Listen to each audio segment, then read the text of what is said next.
Hello and अस्सलाम वालेकुम।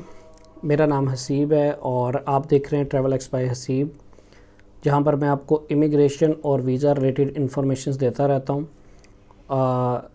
आज की जो वीडियो है उस पर मैंने एक वीडियो पहले भी बनाई थी, तो आज मैं थोड़ा उसको और एक्सप्लेन करना चाह रहा हूं।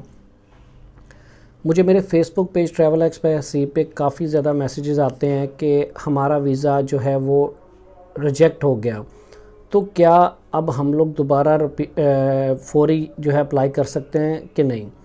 मैं आपको एक चीज़ तो पहले बताता चलूँ, वीज़े का रिजेक्ट होना या वीज़ा लगना ये आपके हाथ में नहीं है, ये किसी ट्रैवल एजेंट के हाथ में नहीं है, ये किसी कंसल्टेंट के हाथ में नहीं है, ये मेरे हाथ में नहीं है, ये वीज़ा ऑफिसर के हाथ में है सिर्फ। और ये आपकी इन्फॉर्मेशन और आपके इंटरव्यू के ऊपर है, ठीक है। अब हो क्या रहा है, मेरे पास रिसेंटली एक भाई ने बताया कि उन्होंने इस्लामाबाद से एक कंसल्टेंट से 75,000 दे के अपना DS-160 फॉर्म फिल करवाया। अब उन्होंने जब DS-160 फॉर्म फिल करके दिया, उनको अपॉइंटमेंट लेके दी, और जब वो अपॉइंटमेंट के वाले दिन अपना इस्लामाबाद एम्बेसी में गए तो उनके DS-160 फॉर्म में कंसल्टेंट ने लिख दिया कि इन्होंने पहले दुबई भी विज़िट किया है, इन्होंने पहले थाईलैंड भी विज़िट किया है, इन्होंने श्रीलंका भी विज़िट किया है, इन्होंने अपना नेपाल भी विज़िट किया है। लेकिन हकीकत क्या थी, वो किसी भी कंट्री में विज़िट करके नहीं आए थे, सिर्फ थाईलैंड का स्टिकर वीज़ा उनका लगा था। अब मुझे बताएं कि जब आपने एंट्री और एग्ज़िट ही नहीं किया, आपके पासपोर्ट के ऊपर स्टैम्प भी नहीं है, और बार बार मैं आपको बताता हूँ कि USA के पास आपकी जो इन्फॉर्मेशन होती है वो सब होती है, ठीक है। जब आप अपना DS-160 फॉर्म में उनको पासपोर्ट नंबर दे देते हैं, अपना CNSA नंबर दे देते हैं, आपका कंप्लीट नाम उनके पास डेटाबेस में चला जाता है, तो उनको हर चीज़ निकल के सामने आ जाती है। यही तो रीज़न है कि USA कभी भी आपसे जल्दी डॉक्यूमेंट से नहीं मांगता, वो आपकी बैंक इन्फॉर्मेशन तक वेरीफाई खुद कर लेते हैं। तो जब वो इंटरव्यू के लिए गए तो उनको पूछा गया कि आप क्या इससे पहले किसी कंट्रीज़ के अंदर ट्रैवल करके आए हैं, तो उन्होंने, अब झूठ था ना, वो सच नहीं था, क्योंकि फॉर्म तो कंसल्टेंट ने फिल किया था, ख़ुद तो उनको इन्फॉर्मेशन थी ही नहीं। तो उनको जो याद था, उनका हाँ मैं दुबई गया था, मैं थाईलैंड गया था, और वो चुप कर गए। अब वो जो जवाब ये बात उन्होंने मुझे बताई है, मैं ख़ुद से नहीं बता रहा। उन्होंने बताया कि वहाँ पे मैं टोटली कंफ्यूज हो गया, ठीक है, और मेरे बिल्कुल पसीने आना शुरू हो गए, क्योंकि झूठ था ना। तो वीज़ा ऑफिसर ने वहाँ पे 2 मिनट के बाद टाइपिंग करके उनको कहा कि सॉरी मैं आपको वीज़ा नहीं दे सकता, ठीक है।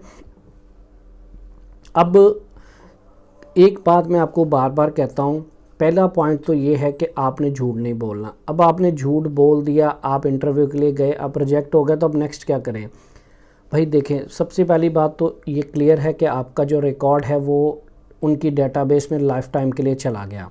जो भी आपने गलत बयानी की थी या गलत था, सच था, जो भी था उनके पास डेटाबेस में चला गया। अब आपने जब भी दोबारा, पहले तो आप पे कोई पाबंदी नहीं है अनटिल वो आपको लिख के ना दे दे, सिस्टम में भी डाल दे कि ये बंदा कभी USA का वीज़ा नहीं अप्लाई कर सकता। अदरवाइज़ आप जब मर्ज़ी अप्लाई करें, चाहे नेक्स्ट डे आके अप्लाई कर दें, उस पर कोई पाबंदी नहीं है। बल्कि वीज़ा ऑफिसर नॉर्मली रिजेक्ट करने के बाद आपको एक पेपर देता है जिसमें रिजेक्शन होती है, और वो कोई रीज़न नहीं होता, वो पेपर सबके लिए एक जैसा ही है, परेशान नहीं होना आपने।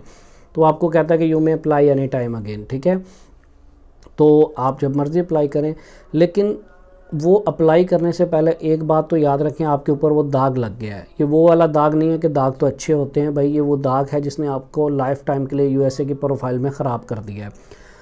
अब आप जब तक आपकी सिचुएशन नहीं बदलती, आप मतलब एक तो आप जो जॉब कर रहे हैं, बिज़नेस कर रहे हैं, उसके रिलेटेड आपकी सैलरीज नहीं बदलती, आप सिंगल हैं तो मैरिड नहीं होते, या आप कोई ट्रैवल हिस्ट्री आपकी नहीं थी वो बनाते हैं, यानी कि आपकी प्रोफाइल थोड़ी चेंजेस आती हैं, तो फिर अप्लाई करें। उससे पहले बिल्कुल ना अप्लाई करें, आपका वीज़ा फिर से रिजेक्ट होगा।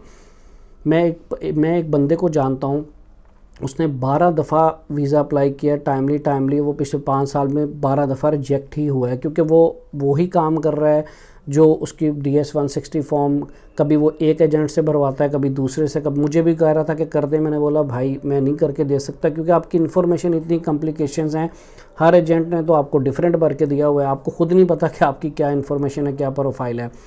तो जब वो इंटरव्यू के लिए आप जाते हैं रिजेक्शन के बाद, तो सबसे पहले वीज़ा ऑफिसर ये सोचता है कि यार इसको पहले जो रिजेक्ट किया गया था, तो ये मतलब एक ऑलरेडी जो नेगेटिव पॉइंट है आपके ऊपर बैठ गया आके कि ये तो बंदे को मेरे कुलीग ने, अब जिसने आपका इंटरव्यू पहले लिया था वो बंदा तो दोबारा नहीं है ना, नया बंदा है, तो उसने सोचना कि यार इसको क्यों रिजेक्ट किया था, मैं पता नहीं अप्रूव कर दूँ, ये पता नहीं कोई ख़तरा ना हो हमारे यूएसए के लिए, या इसने शायद पहले झूठ बोला है, या वो ही है। मतलब एक जो है स्टोरी टोटली डिफरेंट चेंज हो जाती है। तो आपको 50% तो यहाँ से लेस हो जाते हैं। मैं फिर भी कह रहा हूँ कि वीज़ा लगने के चांसेस होते हैं। मैंने देखा एक बंदे को 5 रिजेक्शन के बाद 6 टाइम उसका यूएस का वीज़ा लग जाता है। लेकिन आप कोशिश करें कि यार आप खुद फॉर्म फिल करें, DS-160 फॉर्म। आप बिल्कुल, अगर आप एजेंट से करवा रहे हैं कहें भाई किसी किस्म का झूठ नहीं लिखना, आपने सच लिखना है। आप रिजेक्शन के बाद जब दोबारा जाएंगे तो प्लीज़ सच लिख के जाएं, ठीक है। अब मसला यहाँ पे ये आएगा कि उनकी डेटाबेस में जो पहला डाटा है आप नया डाल रहे हैं, ठीक है, थोड़ी सी कॉम्प्लिकेशंस होंगी, लेकिन बात करने का मकसद ये है कि आप फर्स्ट अटैम्प्ट में ही झूठ ना बोलें, आपके वीज़ा लगने के चांसेस ज़्यादा हैं। और ये हर किसी के रिजेक्शन केसेस अलग हैं। अब मैं आपको एक बंदे की रीज़न तो पहले बता दी, अब दूसरे की रीज़न कुछ हो रहा है। एक बंदा मैरिड था, उसने मैरिज का लिखा ही नहीं अपना, उसको इस वजह से रिजेक्ट हुआ, ठीक है। तो आप गलत बात नहीं करें, जो सच है वो लिखें, ठीक है। तो ये एक छोटी सी वीडियो थी, उम्मीद है आपको पसंद आई होगी। अगर आपने चैनल को अभी तक सब्सक्राइब नहीं किया तो कर दो, और अगर वीडियो पसंद आई है तो नीचे लाइक का बटन दबा दो। और आने वाले फ्यूचर में मैं और भी यूएसए के रिलेटेड वीडियोस बनाऊंगा, बस थोड़ा सा बिजी हूँ, जैसे टाइम मिलता है साथ साथ वीडियोस को अपलोड करता रहूँगा। अपना बहुत सा ख्याल रखना, टेक केयर, अल्लाह हाफिज़।